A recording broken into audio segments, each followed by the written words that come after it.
Have you wondered how thermoses keep your coffee hot, relatively speaking? Or how liquid nitrogen dewars are able to keep liquid nitrogen at minus 196 degrees Celsius? To answer this question, we need to cover the three fundamental ways heat transfers. A little bit of quick revision: heat is a form of energy. In a basic introduction to physics, heat is a form of energy that makes the molecules go faster. We define temperature as the measurement of the average kinetic energy of the particles. If you're wondering what's going on my lap, I have a bunny asking for pets right now. Hi, Bambi.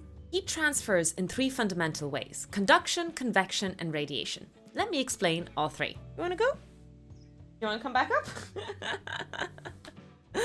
You want more pets?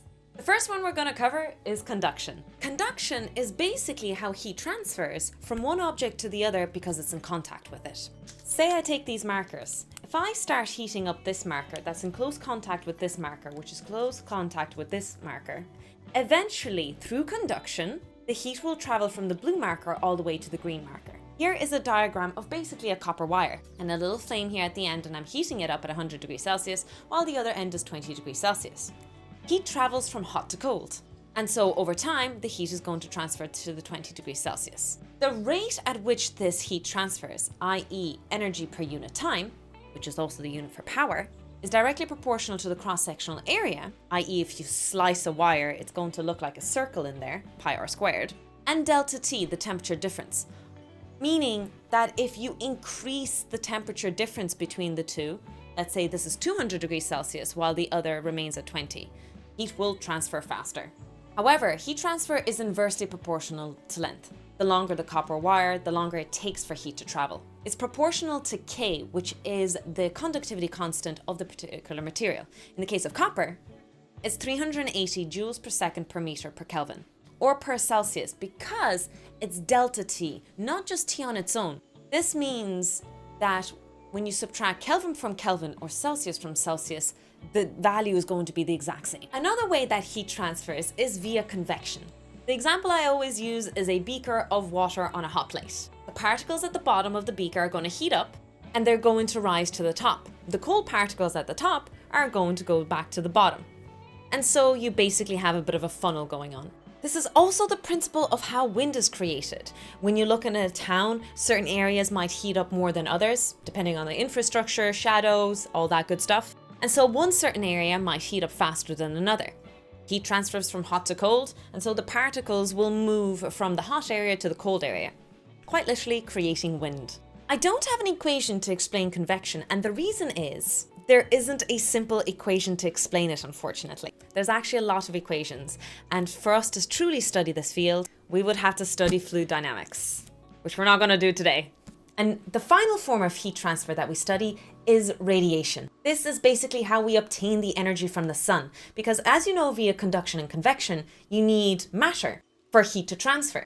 Radiation doesn't need matter, and that is how the heat from the sun can transfer through space and onto Earth and heat us up and keep us warm. Power is equal to the emissivity times sigma times the surface area times T to the power of 4.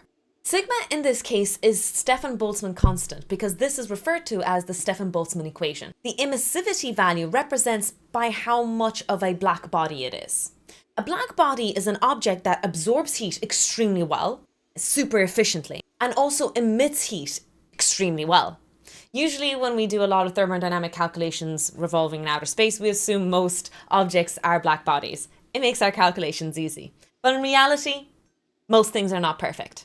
And it's a ratio answer, so it exists between 0 and 1. A is the surface area of the object that is emitting the heat. In our case, usually it's the sun we talk about, and it emits spherically. So it would be the surface area of a sphere. T to the power of 4. Note, it's not delta T, by the way. T has to be represented in Kelvin for this equation to work. It is not good enough like in the earlier equations where we just used delta C. So it is the temperature in Kelvin to the power of 4. Most objects absorb and emit simultaneously, and so sometimes we have another equation where we have the difference of the two temperatures. The room the object is in and the object temperature itself. Then you'll be able to calculate what the net power is between the two. Here is a rough schematic of the liquid nitrogen dewar. To reduce conduction and convection, there is usually a little gap inside where there is a vacuum.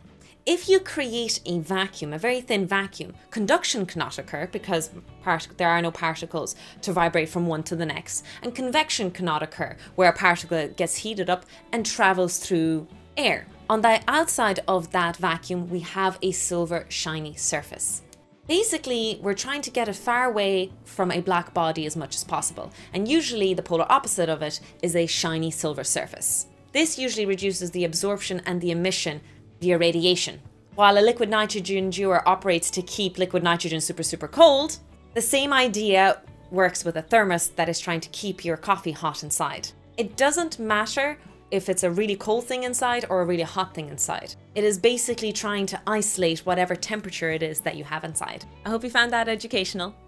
What do you think, Bambi?